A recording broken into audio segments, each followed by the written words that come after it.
Luce, let me answer your question about emotions and about anger. I'm going to speak specifically from my own experience. I can't speak to anybody else's experience with anger. It's just so many elements to it in regards to emotional regulation. And I'm not saying I'm a master at it. I'm just saying I'm more competent at it than I used to be. Just for some context, Luce, when I used to feel anger when I was younger, like I said, I just could not articulate. Like with those close to me, if there was some kind of, if we had an argument, I wasn't coherent. There was no coherency in my articulations. My emotions were just a volcano, and there was no, I was a tool for my emotions, as I should say, as I say. When I was around 25, I literally like I declared within myself, like it was a declaration because I was just sick of it. And it was after a fight with somebody I cared about, and it was just so nonsensical. It was just so nonsensical. And so I was like, you know what? I don't want to be a tool for my emotions anymore. I want my emotions to be a tool. So the first step is, I believe, making that kind of declaration to have that kind of relationship with your emotions. And then from there, I read when I read Sam Harris's book Waking Up, which is essentially about meditation, an oversimplification about the book. And Luce, I really recommend reading it. I don't know if you read it. It's called Waking Up, and he had pointed out how if he had pointed out that there's a lot of different kind of ways to describe what meditation, the experience and the revelations and the epiphanies you can have with through the exercise of meditation. And one of those is the fact that you realize that you are not your emotions. Like there's this, the best way that I've always looked at it is, so this is me, right? And this is my anger. And oftentimes, so this is my anger and this is me. And oftentimes this is us and this is our anger. But there's a mental maneuver you can engage in that you don't really, that it's hard to know it's possible unless you glimpse it and have an intimate psychological sort of navigation. You realize that you can do this, that you can just do that and then be like this. And this is me observing the anger, or this is me, the anger in my periphery, but I'm not identifying with it.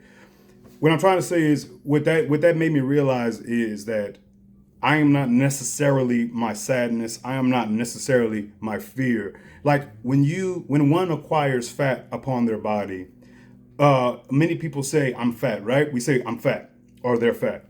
And that's not even an accurate statement in the most technical sense. It's like, no, you have fat upon your body. You have fat that is accumulating upon your physical system. But to say that you are fat is not necessarily like accurate in the most technical sense. It's like, yes, you might have fat on you, but like you're fat. It is a big mind game thing. Another example he uses is how many people, the way that our minds work, you see something that you think is a snake, and you then feel just immense fear, and you realize it's just an electrical cord with that has weird coloring, and the lighting was hitting it a certain way, and that just shows you how quickly the gears in our brain can shift, right? So my point is, while emotion is very meaningful, right? It's meaningful. Anger and sadness and fear, it's all meaningful. It's all communication. It's all signals. It's not as profound all the time as we think it is, especially when you're a serial feeler. You know what I'm saying? Like for those of us who are like feelers, and don't forget too, Luce, there's a whole spectrum. There's people that, it's not that there's so much people who don't feel at all. I mean, there are people who don't feel at all, quite literally, as a result of, and it doesn't make them bad, because again, it's all physical. So my point is that we may be in the more extreme side of the spectrum where we feel more consecutively and more intensely than the average person. But that doesn't necessarily mean that your feelings are accurate, not necessarily. So, and what's the point of me saying that? And that doesn't necessarily mean your feelings are just so profound. My point is, we have to, as much as I believe it's important to respect feelings, at the same time, especially when you find that you're running away from your feelings, especially when you find that your feelings are running your life, I think it's important to have more of an irreverence towards your feelings at times, and a healthy irreverence. Like in a comedy, some of the best comedies that is, you don't really see. Why don't we see great comedy films anymore, really. Or rather, I was looking at, it was an old movie. It was like the 40-year-old virgin. Yeah, I had seen a clip of the 40-year-old virgin, and I was like, what made comedy so especially hilarious years ago is it had a healthy irreverence. It had a healthy irreverence towards things that were quote unquote serious. And I think there's something healthy about that time to time. As much as we need to take things seriously, as much as sensitivity is important, there's also a time when we need to not be take it so seriously. All that to say, I think all this context is important. So then it comes to being in the silence, being in the room with yourself. What I found so interesting in my first steps, in my first engagements with meditation and stuff, is how I noticed that my mind is similar to you, where it's like you don't want to experience. I noticed that the way that our minds work in the presence of other people, that's the way that, because we never have alone time, because we never sit in silence, when we sit in silence, your mind is still operating from the same kind of place. It still has this same kind of imprisonment that it would if you were with your friends, your family, whomever. Your mind is still like, no, no, no, let's not feel that. Because you know why? Your mind is like that when you're in the presence of people, because you don't want to rock the boat. You don't want to make anybody uncomfortable. You don't want to be irrational. You don't want, but if there was ever a time to let your feelings rise to the surface, if there was ever a time to let yourself just go completely apeshit, it's when you're by yourself. So I would argue, and so now this is specifically my point of view. I would argue that you know how in the past they believe that you exercise spirits from your and you're exercising spirits. I believe that there's a truth to that, except it's not demons from the underworld or from the ethereal realm. I believe that the way that emotion sticks to us, the way that emotion builds up, it's very, very physical. And so we have to have an exorcism of all of that emotion that's been swept under, all that fear. Now, so when you're in the silence, when you're 30 minutes in, let's say, I'm gonna give this even get more specific. You're sitting in silence, you feel fear, you feel it, you're observing it, you see the fear is bubbling up. In my experience, the best exercise is to, in your mind's eye, observe the fear, let yourself shake and shiver, even let yourself hyperventilate. This is a dramatization. I'm gonna give you a dramatization. I'm sitting there, fear.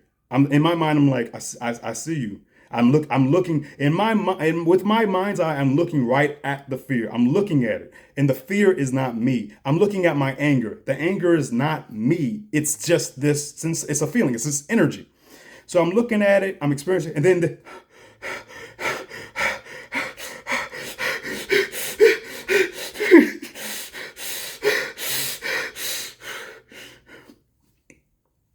just like that.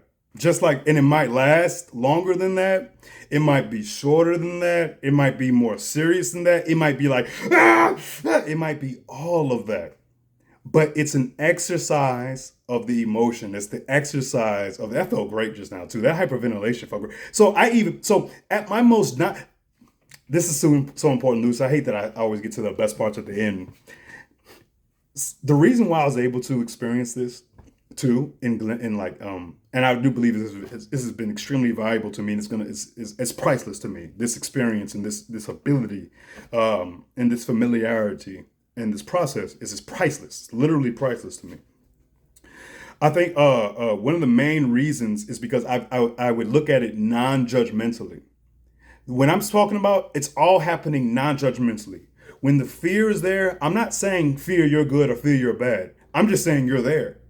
I'm not looking at my anger and thinking it's good or bad. No, you're just there. It's about looking at it honestly, no more, no less. No more, no less. Honest, nothing more than honest, nothing less than honest. There's no need to then presume my fear is this. There's no need to then think my anger is this. You could do that at some other time. But my point is, this needs to be an exercise of just the raw, primitive exercise of the energy of emotion. So especially when you're by yourself, when the anger rises, when the fear rises, when the sadness rises, like let it come, let yourself break down and cry. It's always temporary. That's the beautiful part. It never lasts forever. It's impossible For it's like that's not how that's the whole point of emotions. Emotions are transient in nature. Even the most positive kinds tend to be transient in nature.